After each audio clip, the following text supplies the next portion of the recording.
You know, mobile photography and videography has never been as good as it is right now. Our phones are capable of so much that it's kind of starting to put mirrorless cameras and DSLRs to shame. You see, I bought a brand new mirrorless camera just last May to use as my main photography device, but ever since the iPhone 13 Pro came out, I've barely touched it. You see, that's why I'm excited to talk about today's products.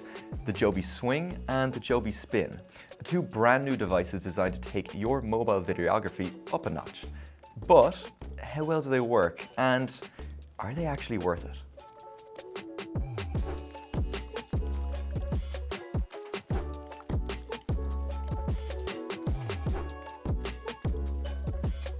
So what exactly do both devices do? Well, the Spin is pretty self-explanatory. It spins, pretty much like an egg timer. The Swing, however, is a little less obvious. You wouldn't know from looking at it immediately, but that's what got me so intrigued in the first place, because the Swing operates exactly like a slider, meaning the camera can move either side to side or forward and back. But due to the ingenious design, this is probably one of the smallest motorized sliders I've ever seen. Both the Spin and the Swing were designed in partnership with motion control company Syrup, who have a long history of making some amazing motion control rigs for much bigger DSLR and mirrorless type cameras. Both devices use Bluetooth 5.1 to connect to, and each operate through the Joby Motion app, which I'll get into later. Each has a charge time of about 2.5 hours charging through USB-C, with the Spin having a battery life of about 3 hours, while the Swing has a battery life of about 1.5 hours, depending, of course, on how you use them. Throughout my use, I never really found battery life to be much of an issue though. So let's talk about the design and how these actually work.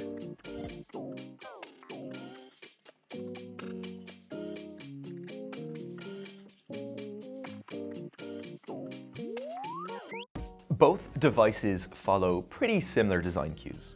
They both have grey plastic base and a red top element that does the movements. And while these are both made from plastic, they both feel really solid.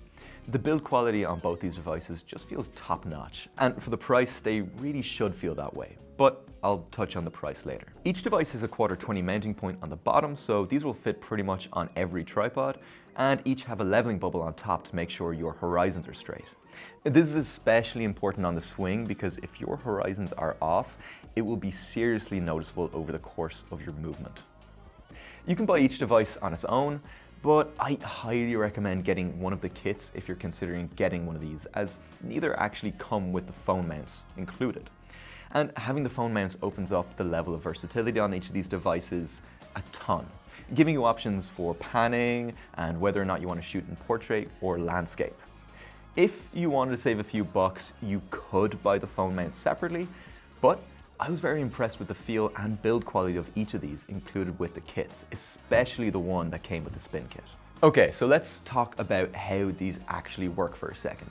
Like I said, the Spin is pretty self-explanatory. It spins. But if you buy an additional Spin and Joby's pan tilt bracket, you can create much more elaborate movements. Sadly, Joby didn't send these to us, so we can't actually speak to them. But that's enough about the Spin. Let's talk about the Swing. You see, it works like a slider, but looks nothing like a slider. There are no rails or rods or anything. So how exactly does it slide? Well, the name kinda gives it away. Instead of it sliding to create movement, it swings back and forth, meaning this 6.5-inch device can actually swing to around 17 inches over the course of a single movement. This can pose some issues though, namely center of gravity.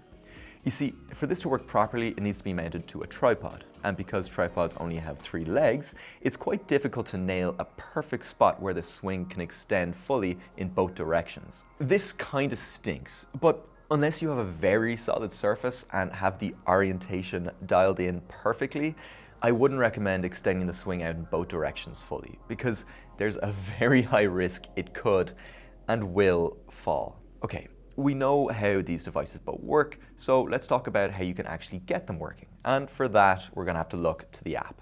Like I mentioned earlier, both devices connect through the Joby Motion app, which is available on both iOS and Android. Now, I have a bit of a love-hate relationship with this app, so let's take a look at it. Overall, the app is really simplistic and intuitive, and within minutes, I was able to get a time-lapse going. But it's almost simplistic to a fault, which I'll touch on. Connecting devices is really simple. All you have to do is turn on the device you're using, hit the Bluetooth icon, and they'll just show up there. Then you just tap to connect. Once you've done that, just head into the Create tab. Once we're in there, we'll be greeted by a few options. Both devices can shoot a time-lapse or straight video, whereas the Spin has the option to shoot panoramas too, which I felt worked really well. I think these devices really shine when it comes to time-lapses though, so let's choose that. Here we can see just how intuitive the app is. We have a start point and an end point. You can set your framing by sliding your fingers around, so you just have to pick your starting frame, tap start, then move to your ending frame and tap end. That's really about it. We hit this icon in the corner and it brings up a wheel of options. We can change between the rear cameras and the front cameras, set a delay so if you want to be in the shot, this will give you time to jump in, and we can set the time-lapse interval here as well. And Joby has provided a number of presets to make choosing one really simple, with each interval being faster than the previous. This is something I really love, as the most tedious part of doing a time-lapse is figuring out your intervals. Now, when you set your interval rate, the app gives a little estimate of how long it'll take. You can change the speed of the movements if you want their duration to be shorter or longer. If you're doing a video, you're given the option to repeat the move as well, for as long as you want until you hit stop. So that's all well and good, very intuitive. But that simplicity kind of gets in the way. For example, I have an iPhone 13 Pro, so I've got 3 cameras I can choose from. And if you were paying attention, you'd notice there was no option to change rear cameras. So for the longest time, I thought you just couldn't. That was until I watched one of Joby's video tutorials and discovered you have to pinch to zoom to change cameras, and it takes a real eagle-eyed user to notice when these lenses change. Another thing that's quite frustrating is that you have to swipe your fingers to change framing. So if you want to do a full 360 move on the Spin, you have to keep swiping and swiping around and around. And the last thing that gets me is that you can only use the swing and the spin with the dedicated Joby app. And this makes sense in some cases, but it also means you can't use any other camera app with these devices. You can't make use of cinematic mode on the iPhone 13 or use more professional apps like Filmic Pro. You're forced to use Joby's own bespoke app, and for the price of these devices, that's not really good enough. So let's finally talk about the price. Both of these devices are pretty pricey, especially here in Canada. The Spin phone kit comes in around $100 US, and the Swing Complete kit, which we got with a GorillaPod 3K, costs around $180 US. And while that's a lot, I do think that it is justified. When you look at how solid and well constructed these devices are and how well developed the app is, you can totally see why these devices cost so much. But that doesn't necessarily mean they're worth buying for everyone. If you're someone who's really into mobile photography and shooting time lapses and such with your smartphone, you may not think that price is too bad, especially for the dynamic movement that they offer.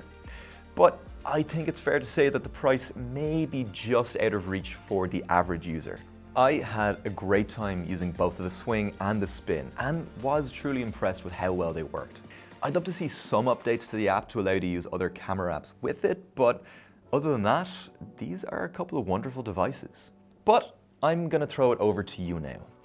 Do you think these devices fully justify the price tag? And would you actually get them? And lastly, I want to answer a question one of you asked on a previous video that we did on the dev term. And this one's coming from user Jack95790. Can you get it without the dumb printer and save a few bucks? Looks cool, but damn on the price. The printer technically comes free with the dev term, so sadly, no, you can't get it without it to save money. But as long as you folks are asking questions, we'll keep answering them. And hey, why not head over to that video right now to watch for yourself. My name's Robin, thank you for taking the time to watch this video, and please consider subscribing.